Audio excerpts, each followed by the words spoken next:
avait fait des choix défensivement. On a décidé de ne pas trop aider dans la raquette, parce qu'on sait qu'ils ont des shooters qui peuvent être dangereux, l'un à côté de moi. Donc notre priorité, c'était pas de leur donner confiance sur le shoot à 3 points. Je pense qu'on l'a pas trop mal fait. On s'est exposé un petit peu dans la raquette, mais voilà. Ce que je vois, c'est que nous, on a marqué 38 points dans la raquette, ou 36, 38, et ils n'ont mis que 30. Donc dans l'ensemble, c'est bien. On n'était pas complètement abattus la semaine dernière. On avait fait des choses qui étaient bien. On ne l'avait pas fait sur les 40 minutes. Et je dirais que ce soir, c'était presque le même scénario. Pas qu'on a su se ressaisir dans le dernier quart-temps et faire l'effort pour rester devant.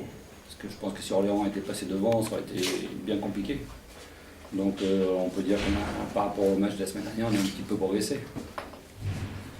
En plus, avec un effectif relativement réduit quand même.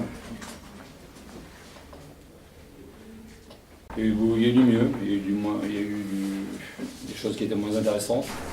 Déjà, on perd 11 ballons ce soir. Alors, la semaine dernière, on a perdu 12 en deuxième mi-temps. Donc déjà, ça veut dire qu'il y a une forme de collectif qui commence à se mettre en place. Dans l'alternance, dans notre jeu, on n'a pas été très bon, notamment dans le troisième quart-temps. On a fait que shooter à l'extérieur et donner des ballons de contre-attaque à Orléans. Puis en fin de match, on est revenu un petit peu dans la raquette, soit par les drives de Terrell ou sur Marcus. Il y a un peu de mieux. Défensivement, on a fait des choses aussi qui étaient plutôt bien, même si on a eu un passage à la fin, à partir de sur les 2 dernières minutes 50, là, on n'était pas très bien. Mais bon, dans l'ensemble, on a quand même pas mal défendu.